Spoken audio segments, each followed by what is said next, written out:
ہمارے آقا صلی اللہ تعالیٰ علیہ وسلم کے ایسے ایسے معجزات کے بارے میں آپ کو بتائیں گے کہ جن کو سن کر آپ کا ایمان تازہ ہو جائے گا۔ تو چلیے بنا کسی دیری کے ہم اپنی ویڈیو کو شروع کرتے ہیں۔ دوستو، ایک عورت اپنے بیٹے کو لے کر حضور پاک صلی اللہ تعالیٰ علیہ وسلم کے پاس آئی اور عرض کیا، یا رسول اللہ صلی اللہ تعالیٰ علیہ وسلم، میرے اس بچے کو صبح و شام پاگل پن کے دورے پڑتے ہیں۔ تب حضور پاک صلی اللہ تعالیٰ علیہ وسلم نے اس بچے کے سینے پر اپنا رحمت بھرا ہاتھ مبارک پھیر دیا اور دعا کی۔ اس کے بعد بچے کو زور سے الٹی ہوئی اور الٹی میں ایک کالے رنگ کا کتے کا بلہ نکلا جو دوڑتا پھر رہا تھا۔ اس کے بعد بچہ پوری طرح سے ٹھیک ہو گیا۔ حضرت یعلا بن مرہ رضی اللہ عنہ کا بیان ہے کہ میں نے ایک سفر میں رسول اللہ صلی اللہ تعالیٰ علیہ وسلم کے 3 معجزات دیکھے۔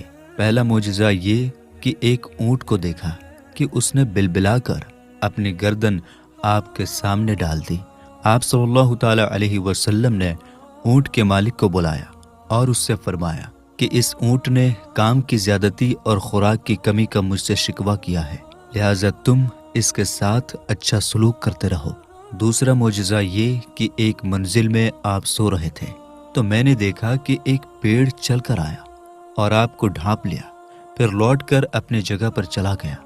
جب آپ بیدار ہوئے اور میں نے آپ سے اس کا ذکر کیا تو آپ صلی اللہ تعالیٰ علیہ وسلم نے فرمایا کہ اس پیڑ نے اپنے رب سے اجازت طلب کی تھی کہ وہ مجھے سلام کرے، تو خدا نے اس کو اجازت دے دی اور وہ میرے سلام کے لیے آیا تھا۔ تیسرا معجزہ یہ کہ ایک عورت اپنے بچے کو لے کر آئی جو جنون کا مریض تھا، تو نبی پاک صلی اللہ تعالیٰ علیہ وسلم نے اس بچے کے نتھنے کو پکڑ کر فرمایا کہ نکل جا، کیونکہ میں محمد الرسول اللہ ہوں۔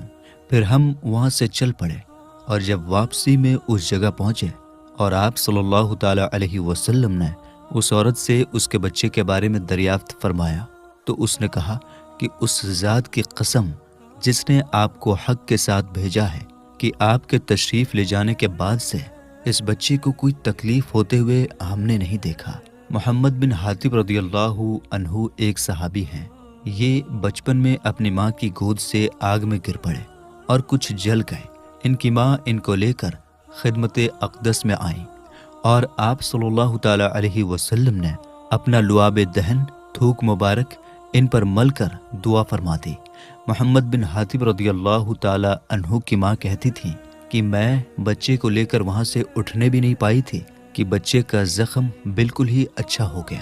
بخاری شریف میں اس معجزے کا ذکر ہے کہ حضرت ابو ہریرہ رضی اللہ عنہ نے اپنی یادداشت کی کمزوری کی شکایت کی تو حضور پاک صلی اللہ تعالیٰ علیہ وسلم نے ان سے فرمایا کہ اپنی چادر پھیلاؤ۔ انہوں نے پھیلایا۔ آپ صلی اللہ تعالیٰ علیہ وسلم نے اپنا ہاتھ مبارک اس چادر پر ڈالا، پھر فرمایا کہ اب اس کو سمیٹ لو۔ حضرت ابو ہریرہ رضی اللہ تعالیٰ عنہ کہتے ہیں کہ میں نے ایسا ہی کیا، اس کے بعد سے پھر میں کوئی بات نہیں بھولا۔ حضور پاک صلی اللہ تعالیٰ علیہ وسلم کے معجزات میں سے ایک آپ کی دعاؤں کی مقبولیت بھی ہے۔ جب بھی کوئی مشکل حالات ہوتا یا کسی ضرورت کا وقت آتا، آپ صلی اللہ تعالیٰ علیہ وسلم اللہ سے مدد مانگتے۔ ہر بار اللہ تعالیٰ نے آپ کی دعاؤں کو قبول فرمایا اور آپ کی دعاؤں سے ایسی چیزیں ہوئیں جو امید کے بالکل خلاف اور حیران کرنے والی ہوتی۔ ان چیزوں کو صرف معجزہ ہی کہا جا سکتا ہے۔ جب کفار قریش نے حضور پاک صلی اللہ تعالیٰ علیہ وسلم اور آپ کے اصحاب رضی اللہ تعالیٰ عنہم یعنی ساتھیوں پر بہت ظلم ڈھانے شروع کر دیے جو سہن کرنا مشکل ہو گیا، تو آپ صلی اللہ تعالیٰ علیہ وسلم نے ان برے لوگوں کی سختی کا علاج کرنے کے لیے ان کے خلاف اکال یعنی قحط کی دعا فرما دی۔ چنانچہ اللہ تعالیٰ نے ان لوگوں پر ایسا سخت اکال قحط کا عذاب بھیجا کہ مکہ کے لوگ بڑی مشکل میں پھنس گئے۔ وہ بھوک سے اتنے پریشان ہو گئے کہ مردہ جانوروں کی ہڈیاں اور سوکھے چمڑے ابال کر کھانے لگے۔ آخرکار ان کے پاس کوئی اور راستہ نہیں بچا تو انہوں نے رحمت للعالمین صلی اللہ تعالیٰ علیہ وسلم کی رحمت بری بارگاہ کا دروازہ کھٹکھٹایا اور اپنی پریشانی بیان کی۔ ابو سفیان جو اس وقت بھی کافر تھے، کچھ قریش کے سرداروں کو ساتھ لے کر آپ صلی اللہ تعالیٰ علیہ وسلم کے پاس آئے اور گڑ گڑا کر کہنے لگے، اے محمد صلی اللہ تعالیٰ علیہ وسلم، تمہاری قوم برباد ہو گئی، اللہ سے دعا کریں کہ یہ اکال قحط کا عذاب ٹل جائے۔ آپ صلی اللہ تعالیٰ علیہ وسلم کو ان کی حالت پر رحم آ گیا۔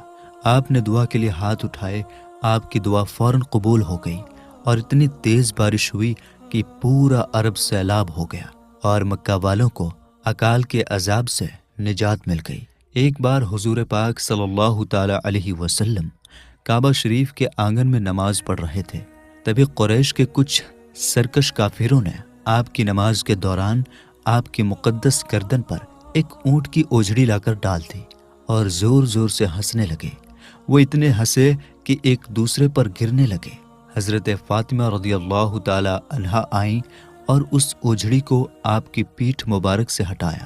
جب آپ نے سجدے سے سر اٹھایا تو ان برے لوگوں کا نام لے کر یہ دعا کی، یا اللہ تو ان سب کو اپنی گرفت میں پکڑ لے۔ اللہ تعالیٰ نے آپ کی دعا قبول کی اور یہ سبھی بدر کی جنگ میں ذلت بے عزتی کے ساتھ مارے گئے اور ہلاک ہو گئے۔ پہلے مدینے کی آب و ہوا اچھی نہ تھی، وہاں قسم قسم کی بیماریوں کا اثر تھا، چنانچہ ہجرت کے بعد اکثر مہاجرین بیمار پڑ گئے اور بیماری کی حالت میں اپنے وطن مکے کو یاد کر کے پردرد لہجے میں اشعار پڑھا کرتے تھے۔ آپ صلی اللہ تعالیٰ علیہ وسلم نے ان لوگوں کا یہ حال دیکھ کر یہ دعا فرمائی کہ الہی مدینے کو بھی ہمارے لیے ویسا ہی محبوب کر دے جیسا کہ مکہ محبوب ہے، بلکہ اس سے بھی زیادہ محبوب بنا دے۔ الہی ہمارے سا اور مد میں برکت دے اور مدینے کو ہمارے لیے صحت بخش بنا دے اور یہاں کے بخار کو جحفہ میں منتقل کر دے۔ آپ صلی اللہ تعالیٰ علیہ وسلم کی دعا حرف بہ حرف مقبول ہوئی اور مہاجرین کو شہر مدینہ سے ایسی الفت اور والہانہ محبت ہو گئی کہ وہی حضرت ابو بکر و حضرت بلال رضی اللہ عنہما جو چند روز پہلے مدینہ کی بیماریوں سے گھبرا اٹھے تھے اور اپنے مکہ کی یاد میں خون رلانے والے اشعار گایا کرتے تھے، اب مدینے کے ایسے عاشق بن گئے کہ پھر کبھی بھول کر مکہ کی سکونت کا نام نہیں لیا۔ اور حضور پاک صلی اللہ تعالیٰ علیہ وسلم کو اللہ تعالیٰ نے خواب میں یہ دکھلا دیا کہ مدینے کی بیماریاں مدینے سے دفع ہو گئیں اور مدینے کی آب و ہوا صحت بخش ہو گئی۔ ایک دن حضور پاک صلی اللہ تعالیٰ علیہ وسلم حضرت بی بی ام حرام رضی اللہ عنہا کے گھر میں کھانا کھانے کے بعد آرام فرما رہے تھے۔ اچانک آپ ہنستے ہوئے نیند سے جاگے۔ حضرت بی بی ام حرام رضی اللہ عنہا نے ہنسنے کی وجہ دریافت کی تو آپ نے فرمایا، میری امت کے مجاہدین کا ایک گروہ میرے سامنے پیش کیا گیا جو جہاد کی غرض سے دریا میں کشتیوں پر اس طرح بیٹھا ہوا سفر کرے گا جس طرح بادشاہ تخت پر بیٹھے رہا کرتے ہیں۔ یہ سن کر بی بی ام حرام نے درخواست کی کہ یا رسول اللہ صلی اللہ تعالیٰ علیہ وسلم دعا کر دیجئے کہ میں بھی ان مجاہدین کے گروہ میں شامل رہوں۔ آپ صلی اللہ تعالیٰ علیہ وسلم نے ان کے لیے دعا فرما دی۔ حضرت امیر معاویہ رضی اللہ عنہ کے زمانے میں جب بحری جنگ شروع ہوئی تو حضرت بی بی ام حرام بھی مجاہدین کے ساتھ کشتی پر سوار ہو کر نکلی۔ جب وہ دریا پار کر کے زمین پر اتری تو سواری سے گر گئیں اور شہادت کا رتبہ حاصل کیا۔ حضرت ابو قتادہ صحابی رضی اللہ عنہ کے حق میں حضور پاک صلی اللہ تعالیٰ علیہ وسلم نے یہ دعا فرما دی جس کا ترجمہ ہے، فلاح والا ہو جائے تیرا چہرہ، یا اللہ اس کے بال اور اس کی خال میں برکت دے۔